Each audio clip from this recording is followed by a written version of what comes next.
Hello everyone, welcome back to my YouTube channel Study Help. आज के इस video में हम लोग कंप्यूटर सेक्शन के 25 एमसीक्यू क्वेश्चन को कवर करेंगे। आज का टॉपिक है इंट्रोडक्शन टू कंप्यूटर।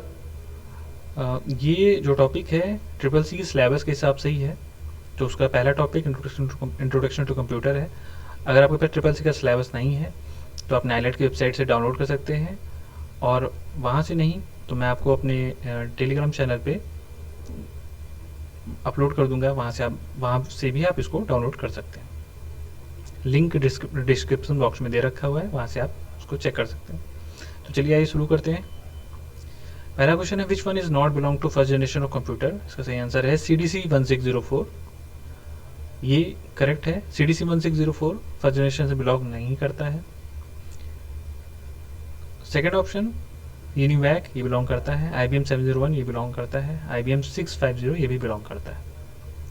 तो आपको जनरेशन्स के बारे में पढ़ना है, पूरा पढ़ना है। इसमें कौन से कंपोनेंट यूज़ होते थे, कितने साइज़ का होता था, क्या स्पीड रही, इन सब के बारे में आप डीपली ज़रूर पढ़ें, क्योंकि इसमें से कहीं से भी कोई भी छोटा सा क्वेश्चन उठा के पूछ लेता है जनरेशन्स ऑफ कंप्यूटर में। तो आप इस टॉपिक को अच्छे से कवर करें।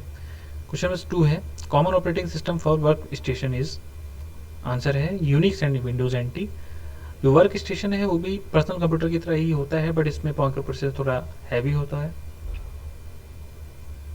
ये टाइप्स ऑफ कंप्यूटर के बारे में आता है, तो आप इस टॉपिक को भी अच्छे से पढ़ें कि मेन फ्रेम क्या होता है, सुपर कंप्यूटर क्या होता है, मिनी कंप्यूटर क्या होता है, इन सब के बारे में भी आप अच्छे से पढ़िएगा। क्वेश्चन नंबर 3 है, which unit of CPU does not carry out any actual data processing operations. Control unit इसका सही जवाब है। CPU के में ALU, CU ये सब क्या पार्ट होते हैं, इसके बारे में CPU का पूरा अच्छे से कवर करिएगा। कंट्रोल यूनिट उसका एक पार्ट होता है, ठीक है। ये इसका सही जवाब है क्वेश्चन नंबर 3 का। क्वेश्चन नंबर 4 है, which printer print 1 character at a time. ये dot matrix printer, daisy wheel, दोनों ही सही जवाब है। डॉट मैट्रिक्स प्रिंटर और डेजी वेल दोनों ही 1 character at a time print करते हैं। टाइप्स ऑफ प्रिंटर कौन कौन से होते हैं वो आप पढ़िएगा, उसमें कई वैरायटी हैं। इस टॉपिक को भी आप अच्छे से कवर करिएगा। क्वेश्चन नंबर 5 है, which memory acts as a buffer between the CPU and the main memory. तो ये है कैश मेमोरी। कैश मेमोरी काफ़ी फास्टेस्ट मेमोरी होती है। इससे छोटी एक होती है रजिस्टर मेमोरी, उसके बारे में अभी नेक्स्ट क्वेश्चन आएगा। वो सबसे छोटी फास्टेस्ट होती है, लेकिन अगर ऑप्शन में आपको रजिस्टर मेमोरी ना दे करके सिर्फ कैश, रैम, रोम और सेकेंडरी मेमोरी दे रखा होगा तो कैश आपका सही जवाब होगा, क्योंकि कैश रजिस्टर की बात कर लीजिए कि कैश सबसे ज़्यादा फास्टेस्ट मेमोरी होती है, तो इसलिए कैश इसका सही जवाब है। Which one is not belong to second generation of computer. तो IBM 701 ये सेकेंड जनरेशन से बिलोंग नहीं करता है। बाकी की जो 3 हैं वो सेकेंड जनरेशन से बिलोंग करते हैं। इस हिसाब से आप इसको याद कर लीजिएगा, क्योंकि थोड़ा डिफिकल्ट है याद करना, बट आप बार बार देखेंगे वीडियो को या बार बार पढ़ेंगे तो आपको याद हो जाएगा। Which memory must be continuously refreshed in order to maintain the data. DRAM, dynamic random access memory, इसका फुल फॉर्म है। तो आप इसमें रैम का जो मेमोरी जो टॉपिक है उसमें उसका क्लासिफिकेशन है, प्राइमरी मेमोरी, सेकेंडरी मेमोरी, उसको भी कई पार्ट में डिवाइड किया गया है। Types of RAM, types of ROM, तो आप इनको जरा अच्छे से पढ़िएगा। क्वेश्चन नंबर 8 है, operation to start a computer is refer to as bootstrap. Bootstrap या बूटिंग। बूटस्ट्रैप क्या होता है, इसमें जब हम कंप्यूटर का स्विच ऑन करते हैं, मीन्स पावर का बटन स्विच ऑन करने के बाद जब हम CPU को बटन ऑन करते हैं, तो जो CPU का बटन ऑन करने और कंप्यूटर के स्टार्ट होने तक का जो बीच टाइम में OS लोड होता है या रन करता है, ये पूरा प्रोसेस पूरा बूटस्ट्रैप या बूटिंग कहलाता है, ठीक है। ये क्वेश्चन काफ़ी बार पूछा गया है। क्वेश्चन नंबर 9 है, which can be consider as the backbone of a computer. या मदरबोर्ड। ब्रेन के बारे में, what is the computer brain of computer, तो ये काफ़ी पूछा गया है, तो वो तो सभी को पता है। CPU होता है बैकबोन ऑफ अ कंप्यूटर, ये मदरबोर्ड है। ये कुछ थोड़ा अलग लगा तो ये भी मैंने इंक्लूड कर दिया है। क्वेश्चन नंबर 10 है विच port is use for the scanner and printer. तो यह पैरेलल पोर्ट। पोर्ट के बारे में भी काफ़ी मतलब ये जो इंट्रोडक्शन ऑफ कंप्यूटर है इसमें पोर्ट के बारे में बताया गया है। तो इस टॉपिक को भी अच्छे से पढ़ लीजिएगा। Serial port, parallel port, USB port, इसमें जो भी नए पोर्ट है उनको आप जरूर पढ़िएगा। क्वेश्चन में 11 है which one is not belong to third generation of computer. जैसे CDC 1604, ये थर्ड जनरेशन से बिलोंग नहीं करता है, बाकी तीनों बिलोंग करते हैं। क्वेश्चन नंबर 12 है डेटा ट्रेवल्स एट 12 मेगाबिट्स पर सेकेंड इन विच पोर्ट। तो यह universal serial bus port. Other जो भी पोर्ट हैं उनकी भी स्पीड के बारे में आप जरूर पढ़िएगा कि कौन कितनी स्पीड से है, मे बी पूछ ले एग्जाम में। क्वेश्चन नंबर 13 है what is the binary conversion of hexadecimal number of 15। Hexadecimal 15 का कन्वर्जन जो है 10101 है। अगर आपको कन्वर्जन नहीं आता है, अगर आपको सीखना है तो अगर आप कमेंट कर देंगे तो मैं आपको वीडियो बना करके डाल दूंगा। बहुत टफ नहीं होता है binary to decimal, decimal to hexadecimal. अभी छोटा सा इंट्रो दूँ तो हेक्साडेसिमल का जो बेस होता है वो 16 होता है, बाइनरी नंबर का बेस होता है 2 होता है, और जो डेसिमल नंबर होता है उनका जो बेस होता है 10 होता है। इसी तरीके से ऑक्टल नंबर होते हैं, ऑक्टल नंबर का बेस 8 होता है, 8 होता है। तो अगर आपको कन्वर्जन सीखना है तो आप कमेंट करिए, मैं उस पर एक वीडियो बना करके डाल दूंगा। Which memory is the smallest and fastest memory in computer. Register memory. अगर स्मॉलेस्ट और फास्टेस्ट की बात होगी तो रजिस्टर मेमोरी होगी। क्वेश्चन नंबर 15 है what is the DNS full form. DNS domain name server. ये इंटरनेट टॉपिक से है क्वेश्चन, तो इंटरनेट का जो भी टॉपिक है वो आप बहुत अच्छे से पढ़िएगा। IP address, mask, subnet mask, IP address की जो साइज होता है या कह लीजिए जो इसका स्ट्रक्चर होता है उसके बारे में जरूर पढ़िएगा कि वैलिड IP एड्रेस कहाँ से किस रेंज तक होता है, ये सब आप ज़रूर पढ़िएगा।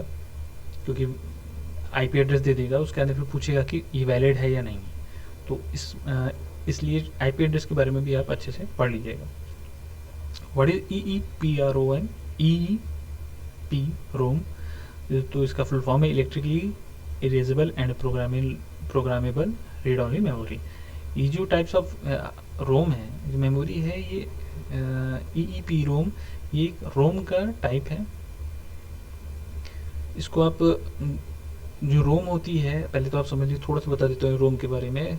रोम होता है रीड ओनली मेमोरी। इसको यूज जो है जैसे वॉशिंग मशीन, ओवन है, इन सब जगह पे किया जाता है।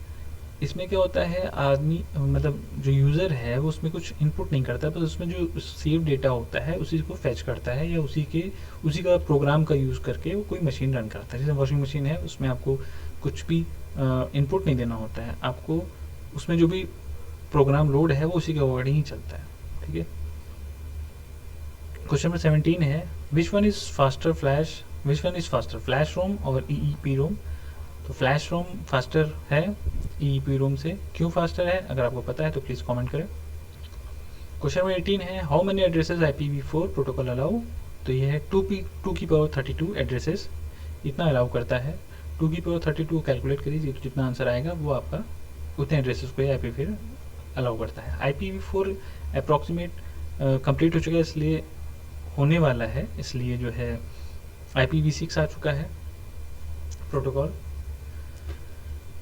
Question number 19 which protocol commonly used by internet and internet. तो इसका सही जवाब है TCP IP एंड FTP। Internet and internet both are same कह सकते हैं, लेकिन बस यही है डिफरेंस है कि इंटरनेट जो होता है वो विद इन अ बिल्डिंग या विद इन ऑफिस होता है, और इंटरनेट ग्लोबली होता है, पूरे वर्ल्ड में है, आप कहीं से भी एक्सेस कर सकते हैं। लेकिन इंटरनेट में जो भी जितने भी कंप्यूटर कनेक्टेड होते हैं उनमें जो कंप्यूटर कनेक्टेड हैं सिर्फ वही एक्सेस कर सकते हैं, बाहर का कोई भी उसको एक्सेस नहीं कर सकता है। जिनमें जो प्रोटोकॉल यूज़ होते हैं वो TCP IP एंड FTP, दोनों में ही TCP IP एंड FTP दोनों ही प्रोटोकॉल यूज़ होते हैं। क्वेश्चन नंबर 20 है what is the full form of ASCII, American standard code for information interchange. ये कई एग्जाम में पूछा गया है और कई बार पूछा गया है, इसलिए इसको जरूर याद कर ले, मे बी इस एग्जाम में भी आ जाए। Question 21 IC was invented by Jack Kilby. ये थोड़ा सा इंपॉर्टेंट लगा तो इसको भी इंक्लूड कर दिया है, तो इसको भी याद कर लें। Jack Kilby. ओके, क्वेश्चन 22 है what are high level languages used during third generation of computer. फिर से जनरेशन ऑफ कंप्यूटर से क्वेश्चन है।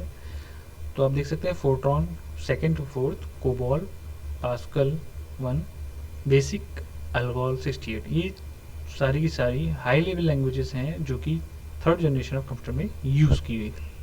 क्वेश्चन नंबर 23 है punch cards, paper tape and magnetic tape was use as input and output devices in which generation. तो ये first generation में ये सारी चीज़ें as a input and output use की जाती थी। क्वेश्चन 24 है transistors were use in which generation. Transistor जो है सेकेंड जनरेशन में यूज़ किया गया था। फर्स्ट जनरेशन में वैक्यूम ट्यूब यूज़ की गई थी। इसी तरीके से थर्ड, फोर्थ और फिफ्थ में क्या यूज़ किया गया है वो आप कमेंट में ज़रूर बताएं। Question 25 integrated circuits were used in which generation. Third generation में इंटीग्रेटेड सर्किट यूज़ किया गया था, इसको शॉर्ट में आईसी बोलते थे। तो आज की इसकी वीडियो के लिए ही 25 क्वेश्चन। नेक्स्ट वीडियो में फिर से 25 क्वेश्चन लेकर के मैं आपके लिए हाजिर हूँगा। तब तक टॉपिक वाइज तैयारी करते रहिए। डेली मॉक टेस्ट या प्रैक्टिस सेट ज़रूर लगाइए, बहुत ही हेल्पफुल होगा। इसके अलावा अगर आपको कोई कन्फ्यूज़न हो, कोई जानकारी चाहिए हो इस जॉब से रिलेटेड कुछ भी, तो आप मुझे कमेंट करिए, मैं आपकी कन्फ्यूज़न को ज़रूर दूर करने की पूरी कोशिश करूँगा। इम्पोर्टेंट इनपुट डिवाइसेस हैं which are used in computer, इनके बारे में थोड़ा कुछ introduction. Joystick, light pen, track ball, scanner, graphic tablet, microphone, magnetic ink character reader. ये MICR कहीं कहीं इसका फुल फॉर्म पूछ लेता है MICR का, तो इसको याद कर लीजिएगा, magnetic ink card reader. OCR पूछ लेता है कभी कभी, optical character reader, bar code reader, optical mark reader, OMR sheet आप सुने होंगे, तो वही ऑप्टिकल मार्क रीडर, वो इस मशीन से ही रीड किया जाता था। तो ये इसमें जो जिनका फुल फॉर्म है वो आप फॉर्म देख लीजिए अच्छे से। बाकी यार इनपुट डिवाइस है, मैंने कीबोर्ड और माउस ये नहीं लिखा है क्योंकि वो सिंपल चीज़ें हैं, वो सभी जानते हैं कि वो इनपुट डिवाइसेस हैं।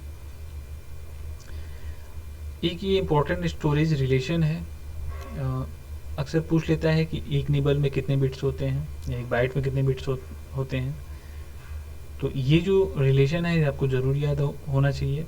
इसमें कुछ चीज़ें हैं जैसे बाइट्स और बिट्स, वो काफ़ी मैटर करती हैं, ध्यान रखिएगा। स्पेलिंग का ज़रूर ध्यान रखिएगा। जैसे बाइट्स है तो BYTES है, तो 1024 है। कहीं कहीं पे BITES लिखा होता है तो वहाँ पे 1000 दे रखा है, तो बहुत ही ध्यान से इसको पढ़िएगा।